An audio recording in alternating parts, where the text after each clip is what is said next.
بسم اللہ الرحمن الرحیم۔ یہ بات ہے کوئی 28 سال پہلے کی۔ میرے ہاں 2 جڑواں بیٹے ہوئے تو میرے شوہر نے ایک بیٹا اٹھا کر اپنی امی کی گود میں ڈال دیا۔ وجہ اس کی یہ تھی کہ اس سے پہلے بھی میرے پاس 4 سالہ ثروت اور 2 سالہ فرحت تھی۔ جہاں گھر میں 2 بیٹیوں کے بعد 2 بیٹوں کو پا کر خوشی کی لہر دوڑ گئی، وہاں میری کمزور صحت اور اوپر تلے کے بچوں کی وجہ سے دونوں چھوٹے بچوں کے لیے ہم سب پریشان بھی تھے۔ میرے شوہر نے اپنی امی کی گود میں نعمان کو ڈالا جیسے انہیں جینے کا بہانہ مل گیا ہو۔ میری سسر کے وفات اور سارے بچوں کی شادیوں سے فارغ ہو کر وہ اپنے آپ کو اب فالتو سمجھنا شروع ہو گئی تھی اور اکثر ڈپریشن کا شکار رہتی تھی۔ اب وہ دونوں بچوں کی مالش کرتی، دونوں کو نہلاتی اور کپڑے بدلوا کر سلیمان کو میرے سپرد کر دیتی تھی۔ نعمان کو اپنے ساتھ اپنے کمرے میں لے جاتی تھی۔ 6 ماہ کے بعد نعمان نے خود ہی میرے دودھ سے منہ موڑ لیا تو اب وہ سارا ٹائم اپنی دادی کے ساتھ ہی رہتا تھا۔ میں بہو ہونے کے ساتھ ساتھ ساس ماں کی بھانجی بھی تھی۔ وہ فطرتاً صلح اور امن پسند خاتون تھی۔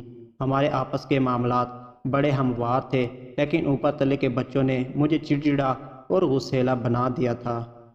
میں بمشکل سارے دن میں گھر داری سمیٹتی اور رات کو بڑی بیٹی کو اسکول کا پڑھاتی تھی۔ نعمان ابھی چھوٹا تھا تو اکثر جب اس کی دادی رات کو سونے سے پہلے زبانی صورتیں تلاوت کرتی تو نعمان کا سر ان کے بازو پر ہوتا اور وہ ایک ہاتھ سے دادی کے کان کو ٹٹولتے ٹٹولتے سو جاتا، جبکہ سلیمان اکثر دیر تک ٹی وی دیکھتے ہوئے سو جاتا۔ وقت جلدی ہی گزرتا چلا گیا۔ دونوں لڑکے بھی اسکول جانا شروع ہو چکے تھے۔ خالہ ساس اب اکثر رات میں نعمان کو انبیاء کرام کی زندگی کے واقعات سنایا کرتی تھی، کبھی اپنی زندگی یا اس کے اپنے بابا کے بچپن کی باتیں سناتی۔ نعمان بہت دھیمی طبیعت کا ثابت ہو رہا تھا، لیکن اس کے ساتھ ساتھ پڑھائی میں بھی بہت زیادہ تیز نہیں تھا، جبکہ سلیمان کو میں خود اسکول کا سبق پڑھاتی اور وہ بہت جلدی پڑھنا لکھنا سیکھ رہا تھا۔ وقت کے ساتھ ساتھ خالہ ساس کی صحت کمزور ہوتی چلی گئی، جبکہ گھر کے مالی حالات اچھے ہوتے چلے گئے۔ میں بچوں کی تعلیم کے معاملے میں حد سے زیادہ حساس تھی۔ اب میرا زیادہ وقت بچوں کو پڑھانے میں صرف ہو جاتا تھا، لیکن نعمان میرے بجائے اپنی دادی سے پڑھتا تھا۔ اس کی دادی سیدھے سادے زمانے کی انڈر BA خاتون تھی، جبکہ میں نے فزکس میں BS کیا ہوا تھا۔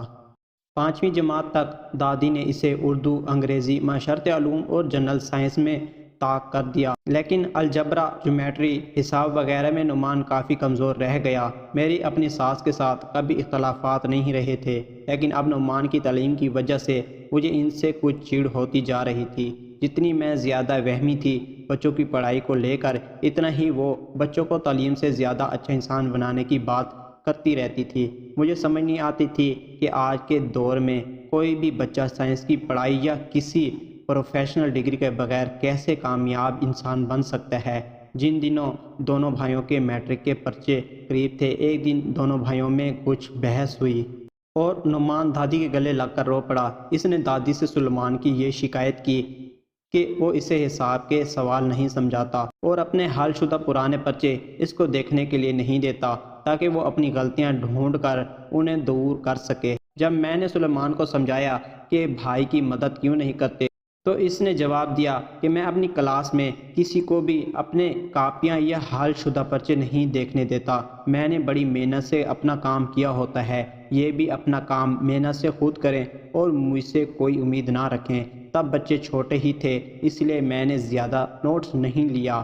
سلیمان انتہائی محنتی اور ایک نمبر کے لیے حریص اور کسی حد تک خودغرض بھی تھا اور مجھے اس پر فخر ہوتا تھا۔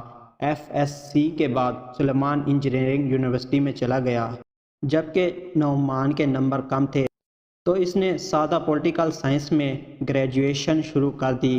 میری دونوں بیٹیاں بھی پڑھائی میں اچھی تھیں۔ ان کی شادیاں تعلیم ختم ہوتے ہی ساتھ کر دی۔ مالی طور پر اب ہم بہت پوزیشن میں آ چکے تھے۔ سلیمان ہمیشہ ہمارا قابل فخر بیٹا رہا، جبکہ نعمان پڑھائی میں نہایت اوسط درجے کا طالب علم تھا۔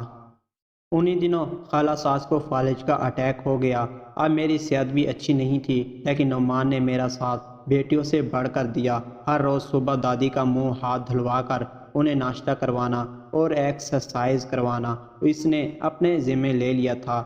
فلاح ترین گروپ میں شامل ہونے کے لیے 0321284103 پر ایڈ لکھ کر میسج کریں۔ دن کو میں خود ہی انہیں دیکھتی، رات کا کھانا نعمان دادی کو خود کھلاتا، انہیں دن بھر کی روایات سنانا اس کے معمول میں شامل تھا۔ سیدھی سادی باتوں کو مزے کا تڑکا لگا کر جب وہ دادی کو قصے سنا رہا ہوتا تو اس کی دادی کے ساتھ ساتھ ہم بھی اپنے کمرے میں اس کی آوازیں سن کر بے ساخت ہنس پڑتے۔